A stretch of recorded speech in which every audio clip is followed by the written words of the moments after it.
She joked, "If you fix this engine, I'll marry you." He didn't laugh. He just fixed it. It was 3:42 p.m. on a Thursday when the engine gave out. Not in some dramatic Hollywood-style fireball, just a subtle shudder, a flickering dash light, and then silence. The air conditioning died first. The Georgia heat slipped in through the vents like it had been waiting. Vanessa clenched the steering wheel, eyes narrowing behind dark sunglasses. "Great," she muttered, easing the SUV onto the gravel shoulder near a faded road sign that read, "Bell's Auto Repair, 1 mile ahead." No signal, no assistant, no backup vehicle. Vanessa took off her sunglasses and looked at herself in the rearview mirror, her silk blouse stuck slightly to the back of her neck. The AC wasn't coming back, and neither was her patience. She stepped out into the dust, heels sinking slightly in the soft gravel. The sun was merciless. She gave one last annoyed glance at the engine before slamming the hood shut. The heat was rising, literally and figuratively. 1 mile. She could walk that. And she did. Hair frizzing, blouse clinging, pride bruised with every step. Bell's Auto Repair didn't look like much. The open sign in the window flickered like it didn't quite believe it. The building was low and square, built in the 70s if she had to guess. The paint on the siding was peeling. The only sign of life was the slow whir of a ceiling fan behind the screen door and the faint sound of jazz playing on a dusty radio. Inside, it smelled like rubber, metal, and something fried. A man stood near the back, hands deep inside the hood of an old Chevy. He didn't look up right away, just wiped his brow with the back of his wrist and kept going. Sitting quietly off to the side was a young girl, maybe 10 years old, brown skin, a high puff of curls, pink Converse sneakers swinging from a tall stool. She had a half-open sketch pad in her lap and a red pencil clenched between her teeth. The girl noticed her first. "Daddy," she said softly, "someone's here." The man stood up slowly, wiping his hands on a stained rag. He had deep lines in his face, not from age, but from work, hard work, the kind that didn't leave room for pretense. "Need help?" he asked, voice calm but firm. Vanessa straightened. "Yeah, engine overheated about a mile up. No signal, no idea why. Can you take a look?" He grabbed a cap from a hook and nodded once toward the road. "Sure, just got to close the shop a minute." Zora grabbed the kit. The girl hopped down, already moving. 5 minutes later, he was under the hood of her SUV, sleeves rolled up, eyes scanning everything with focused precision. Vanessa leaned against the passenger door, arms crossed. "I have a team that usually handles this," she said, more to herself than anyone. "I shouldn't even be here." He didn't respond. She glanced over. "You always work like this alone?" "Not alone," he said, eyes still on the engine. "She's here." Zora was sitting cross-legged on the gravel, sketching the side mirror. Vanessa shook her head. "Shouldn't she be at camp or something?" The man stood up slowly. "Camp costs money. I run a shop. She comes with me." There was no apology in his tone. Vanessa studied his face for a moment. He didn't look tired, but he looked like someone who didn't have time to be tired. She recognized that look. "So," she said, letting the sarcasm drip, "if you can fix this engine, I'll marry you." Zora giggled without looking up. Elijah didn't miss a beat. He just looked at her and said, "Challenge accepted. Not flirtatious, not joking, just steady." Vanessa blinked. For the first time in a long time, she didn't have a comeback, but something about the way he said it made her want to stay and watch. Elijah popped the hood open wider, then leaned in with the kind of focus Vanessa usually saw in neurosurgeons or courtroom analysts. He didn't talk much, just reached, adjusted, listened, wiped something with a cloth that looked older than his daughter. The whole thing felt intentional, like even the silence had a job to do. Vanessa glanced around the garage again. There was no receptionist, no glass water dispenser, no espresso machine humming in the corner. Just 3 cracked stools, a sagging couch covered with a moving blanket, and a faded calendar from 2018 that still hung by one thumbtack on the corkboard. Zora sat on the couch now, flipping to a fresh page in her sketchbook. She glanced at Vanessa, then back to her paper. Her hands started moving. "You drawing me?" Vanessa asked. Zora didn't look up. "Kind of," Vanessa smirked. "Make me look like a superhero, would you?" "I don't know what kind you'd be yet. Zora said, very matter-of-fact. Elijah let out a soft chuckle under the hood. Vanessa crossed her arms. Oh, and what kind do I look like? Zora finally looked up and squinted. One that's strong but probably needs a nap. That made Elijah laugh harder. Vanessa raised an eyebrow, amused. You raising a comedian back there? She's observant, Elijah said, eyes still. On the radiator. Gets that from her mom.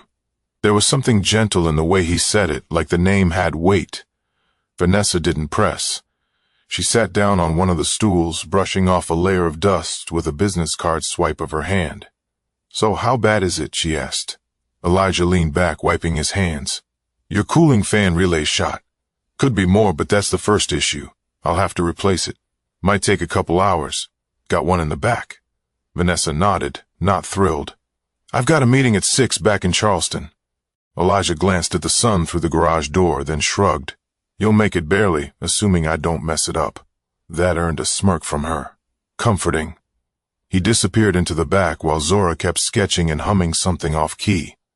Vanessa tapped her heel against the concrete, the rhythm slowing until she just stopped.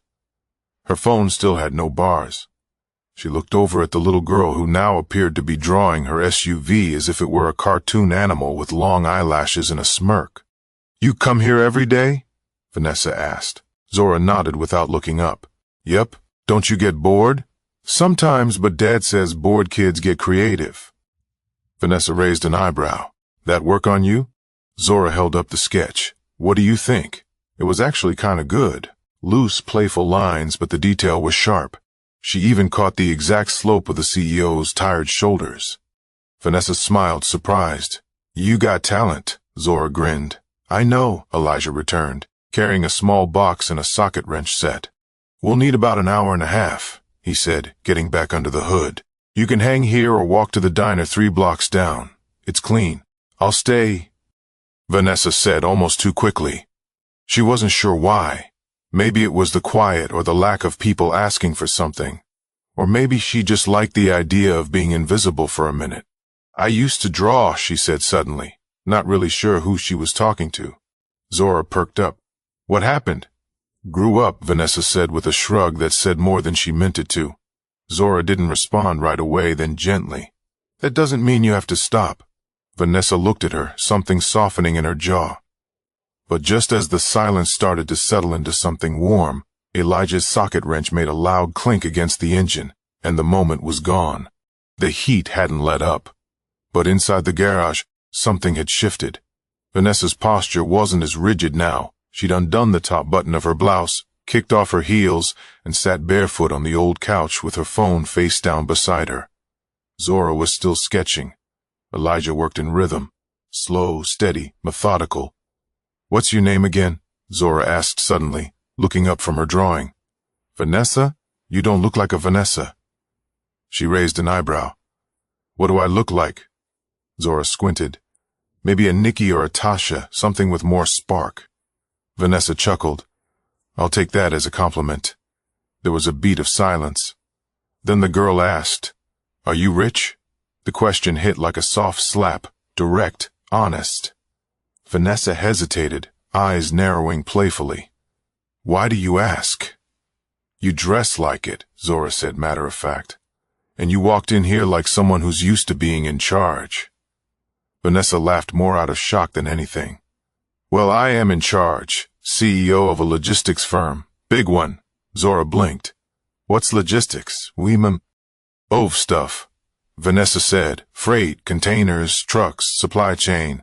We help people get what they need where they need it. Zora considered that like UPS kind of, but less brown. She giggled. Vanessa leaned back on the couch. Why are you asking all these questions? Zora shrugged. People don't talk much when they're waiting. I get bored, so I ask stuff. You always this blunt. Zora smiled. Dad says being direct saves time. Vanessa nodded slowly. He's not wrong. In the background, Elijah reached for a different wrench, pausing just long enough to glance at them. He didn't interrupt. Zora closed her sketchbook. You got any kids? Vanessa blinked. No, why not? That's complicated. Oh. Zora didn't press, but her eyes stayed on Usher's. Vanessa exhaled through her nose. Let's just say my job didn't leave a lot of room for that. I was always chasing something bigger. Like what? I don't know anymore. Zora nodded like she understood, even if she didn't. Your dad teach you to draw? Nope. I just started one day. He seems like a good one. He is, she said without hesitation. Vanessa looked toward the engine. You ever get tired of being here every day? Zora shrugged. Sometimes, but I like watching him work. He doesn't rush things. That landed harder than Vanessa expected. Elijah's voice broke the silence. Fans in. Give me 15 to finish it off. Zora hopped off the couch and stretched. I'm going to get water. Want some? She asked Vanessa. Sure. When Zora left through the side door, Vanessa walked slowly toward Elijah, watching him torque down the final bolts. She's smart, Vanessa said. Too smart sometimes. You always bring her here. He didn't look up. Ain't got many options. I'd rather her be with me than in some place I can't afford or don't trust. There was no shame in his tone, just truth. You ever worry she's missing out on what? iPads and air-conditioned classrooms that don't teach her half of what she learned sitting right here. Vanessa was quiet. He finally looked at her. I don't mean no offense, but some folks think success looks a certain way. Money, buildings, titles. Me? I just want her to know she's safe. That she's got someone who shows up. There was something final in the way he said it. Vanessa nodded slowly. That's rare. Elijah turned back to the engine. It shouldn't be. But before she could answer, Zora came back in with 2 paper cups of water, and the moment faded back into movement. Zora handed Vanessa the paper cup like it was a peace offering. It's warm, she warned. Vanessa took a sip anyway. Better than nothing. Elijah slid out from under the SUV with a tired groan and wiped his hands on a towel hanging from his back pocket. His shirt clung to his shoulders, sweat soaking the collar. He looked like someone who'd been working since sunrise and probably had. It's done, he said. Should run smooth for now. Vanessa raised an eyebrow for now. Elijah gave a half smile. I patched what needed patching, but you keep pushing this engine without regular service. It'll keep dying on you. She looked at the car, then back at him. Like people, he paused. Exactly like people. She followed him to the workbench where he scribbled some notes on a carbon copy pad. No computer system, no invoices emailed with a PDF and a polite message, just a torn sheet and a handshake. Vanessa pulled out her wallet. What do I owe you? He slid the paper T-houred her. She blinked. This can't be right. It is. This is low. Like shockingly low. I charge what it costs, not what I can get away with. She studied his face. No bluff. No performance, just a man telling the truth. I'll pay double, she offered. He shook his head. Don't need it. Vanessa crossed her arms. That's not how this works. He locked eyes with her. It's how it works here. She didn't say anything for a long second. The fan creaked overhead. Outside, a car passed by, music thumping faintly through closed windows. Why'd you even say yes to that joke, she asked. Back when I said I'd marry you if you fixed the car. Elijah smirked. Figured it'd shut you up for a minute. That made her laugh harder than she meant to. Well, mission accomplished. He walked back to the engine bay and leaned against it. You seemed like someone who hadn't stopped in a long time. Not really. Thought maybe if I took your car apart for a while, you'd sit still long enough to breathe. Vanessa stared at him. You always read people like that. He shrugged. Only when they walk in like they own the whole block. She didn't get defensive. She just lowered her gaze and smiled. You know what's funny? She said after a moment. What? I used to be like your daughter. Elijah glanced toward Zora, who was now on the floor, flipping through a coloring book. How do you mean? Curious, happy, loud sometimes, but thoughtful. I used to spend hours drawing. Had a sketchbook in every bag I owned. Let me guess, you got told it wasn't practical. She nodded slowly. Not directly, but yeah. Eventually ambition drowned it out. He nodded. It happens to a lot of folks. You ever want more than this? She has Ked. The shop, the heat, all of it. Elijah thought for a second. Sure, everyone wants more, but not all more is better. I want time, peace. I want to be around when my kid gets home. That's the kind of rich I'm after. She leaned against the wall, arms crossed, biting her bottom lip. I think you might be the first man I've met who means that. He didn't respond, just looked down, adjusting a rag in his hand. "Look," Vanessa said, "you probably think people like me live in a bubble." "I don't think," Elijah said. "I watch," she smirked again. "Fine, then you probably see people like me living in a bubble, and you're right. My days are scheduled down to the 5-minute mark. I eat out of plastic containers. I sleep with my phone face up. Everything looks shiny from the outside, but most of the time I'm just exhausted." Elijah nodded once. Then maybe the engine wasn't the only thing that needed fixing. But before she could answer, Zora stood up and proudly held out her sketchbook, and the moment cracked open into something gentler again. The next time Vanessa showed up, it was a Wednesday morning. No engine trouble, no appointment, no heels. She pulled up in the same SUV, now running fine, parked in the same spot under the Crooked Bell's auto repair sign, and stepped out with a brown paper bag in one hand and a brand new sketchbook in the other. Zora spotted her first through the window and gasped. "Dad," she came back. Elijah peeked out from under a Jeep. "Car trouble?" "Nope," Vanessa said. "Lunch?" He looked skeptical. "For me? For both of you. I brought chicken salad and something that looks like lemonade but might be poison. We'll see." Zora snatched the bag before her dad could protest. "She's cool. Can she stay?" Elijah wiped his hands and gave a slow shake of the head, more amused than annoyed. "Sure, why not?" They sat on crates out back in the patch of shade behind the shop, sipping from paper cups and talking about nothing important. The kind of conversation that didn't need an agenda. Vanessa handed the sketchbook to Zora. "I figured your last one's almost full. You deserve better paper." Zora beamed. "This one smells like money." Vanessa laughed. "That's how you know it's real." Elijah took a bite of his sandwich and nodded slowly. "So, what brings you here really?" She hesitated. "I just needed a break." He didn't press, just chewed quietly, then said, "Most people in your position don't know how to sit still. You doing okay?" Vanessa stared at the gravel for a second. "Honestly, I don't know. I've been running for so long, I don't even remember what it feels like to just sit." Zora interrupted. "You should come here more. We got old tires you can sit on and weird smells and sometimes free gum."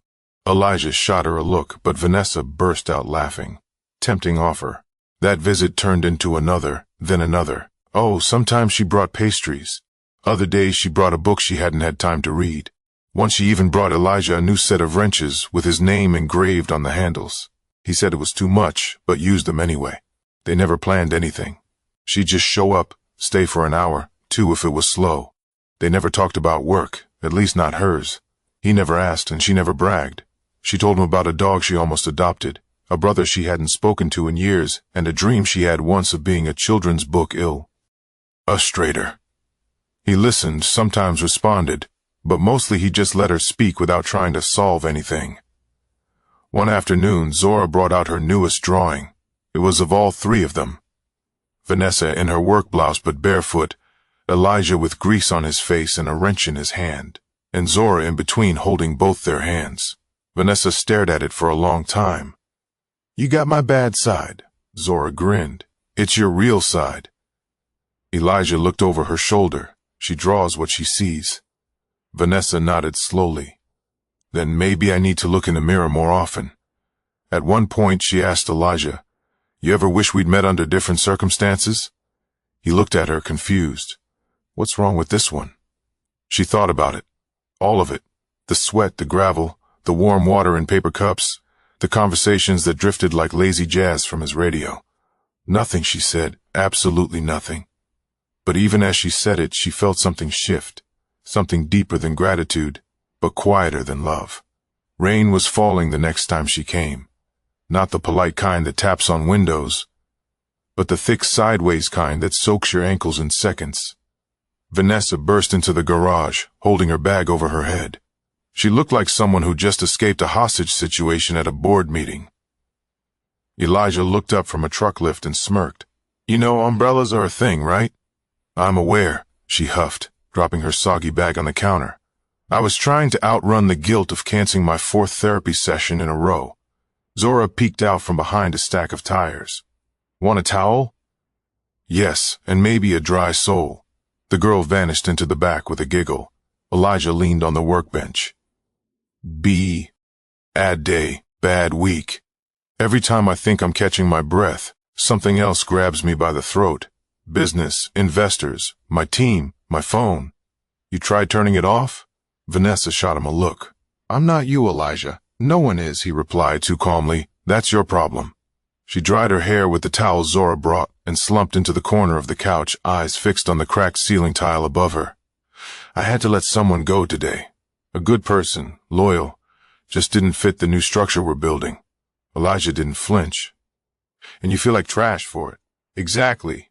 Did you tell her that? No. Why not? She hesitated. Because I didn't want her to think I was being soft. Elijah raised his eyebrows. Sometimes soft is honest. Vanessa let the silence hang, absorbing that. Zora crawled up beside her on the couch. You ever cry at work? Vanessa smiled weakly, more than I'd admit. I saw my dad cry once, Zora said. I didn't say anything, just sat next to him. Vanessa turned her head slowly. That's what you're doing now, huh? The girl shrugged. Maybe. Vanessa looked over at Elijah. You ever wish life had come with a manual? He wiped his hands on a rag. Every day, but if it had, I probably would have skipped the hard chapters. They didn't talk much after that. Elijah went back to work. Zora sketched quietly. Vanessa just sat there doing nothing for the first time in days, and it felt like enough. Later, as she was leaving, she paused at the door. You know, you're the first person in a long time who's told me the truth without trying to sell me something. Elijah didn't look up. Truth don't cost anything. She smiled. No, but it's hard to find. One Saturday she came by with a file older. I need your opinion, she said, dropping it on the bench. Elijah wiped off his fingers and flipped through the pages. What is this? An offer for a community transport contract. Good pay, low overhead, but it's going to be messy and political. I could use someone local to consult. You mean me? Yeah. He looked up. Why? Because I trust you, and because you've built something here. People like you. They listen. Elijah considered it. You're not doing this out of guilt, are you? Nope. I'm doing it because I'm tired of building empires that don't do anything for real people. He looked at the folder again. I'll think about it. Take your time. He gave her a rare full smile. You're learning. That afternoon, Zora gave her a bracelet made out of scrap wires and a nut from an old carburetor. It's a friendship bracelet, she said proudly. Vanessa slipped it on like it was Cartier. I'll wear it to my next board meeting. You better, Zora warned. They laughed, all three of them. The kind of laugh that settles deep in your chest and stays there. But it wasn't the bracelet or the offer that stuck with Vanessa. It was the realization that this garage had become something steady in her life. Something that didn't need fixing. The final time she visited that summer, the air had changed. The kind of warmth that didn't feel heavy anymore, just familiar. Vanessa didn't bring food, didn't bring files. She just showed up in jeans and a t-shirt, holding a small white box wrapped with plain twine. Zora was waiting, sitting on the same milk crate, chewing on a pen cap. You're late, she said. I wasn't aware I was expected. Zora shrugged. You're basically part-time now. Inside, Elijah was adjusting a belt on a rust-red truck. He gave a quick glance but didn't stop working. Something wrong? Nope, she said, placing the box on the counter. Something right. Elijah looked at the box, then at her. What is it? Open it. He wiped his hands, then slowly tugged the twine loose. Inside was a small plaque. Dark wood, clean lines. The metal plate read, Bell's Auto Repair. Sometimes the best work happens off the books. He stared at it for a long second, then looked at her with a kind of stillness that said more than words could. I had it made last week, Vanessa said. Didn't know if I'd actually bring it. Zora peeked into the box. That's fancy. Are we famous now? Vanessa smiled. You've always been important. Now you're just official. Elijah ran a finger along the edge of the plaque. It's too much. No, it's not, she said quietly. They sat outside for a while, sipping iced tea Zora had proudly made using way too much sugar. The three of them didn't talk much, just watched a few cars roll by. the occasional gust of wind stirring dust from the gravel lot. "You remember when we first met?" Vanessa asked. Elijah didn't even look at her. "You said you'd marry me if I fixed your engine." Zora's eyes went wide. "Wait, what?" "It was a joke," Vanessa said quickly. "No, it wasn't," Elijah replied deadpan. She laughed. "You took it seriously." "No," he said. "I just wanted to see what kind of woman throws out an offer like that to a stranger in a hot garage. And you were exactly what I thought." She raised an eyebrow, which was worn out, guarded, tired of being in charge all the time, but trying not to look like it. She didn't respond. She just looked down at her drink and rubbed the ice with her finger. After a beat, Elijah added, "You still look like that sometimes." She sighed. "Yeah, but less than I used to." They eventually went back inside. Vanessa helped Zora organize some of her drawings into a folder. Some were cartoons. Others were so detailed they looked like charcoal portraits. One of them, Vanessa noticed, was a new version of the sketch she'd made months ago. The three of them. This time she'd added a sun overhead and two small toolboxes side by side. "Can I keep this one?" Vanessa asked. "No," Zora said bluntly. "That one's mine." Vanessa laughed. "Fair." As the day slipped into late afternoon, she stood in front of the garage with her keys in hand. The engine still purred, perfectly tuned, but she hesitated before getting in. "You know," she said, turning back toward Elijah, "I thought I had everything figured out when I pulled in here the first time. Thought I had all the answers." He leaned against the wall, arms folded. "And now," he asked. She smiled. "Now I know I was asking the wrong questions." He nodded once, then pushed off the wall and walked toward her. "Not close, just enough to say something real. You don't have to run all the time. Some things get clearer when you're not moving." She swallowed that down like a hard truth. "I'll come back," she said. "I know." She looked over at Zora, who was waving from the bay door with her signature crooked grin. Vanessa got in, rolled down the window, and said, "Don't forget me when you get famous." Zora yelled back, "I won't. You're in like 12 drawings." As she drove off, Vanessa felt something she hadn't in years. Not relief, not escape, but peace. Not the kind you find at a beach or in a yoga class, but the kind you find when someone sees you, really sees you, and doesn't ask you to change. Sometimes the most important repairs aren't made with tools. They're made with time and space. And a kid with a sketchbook who thinks you're more interesting than your title. This wasn't a love story. It was something stronger. It was a reminder that friendship can be the one thing that saves you when nothing else works. Life isn't always about what breaks down. Sometimes it's about who's willing to help you build again. If this story made you pause even for a moment, share it. Tell someone you appreciate them. Or just slow down. Sit still. Let someone see you. You never know what you'll walk away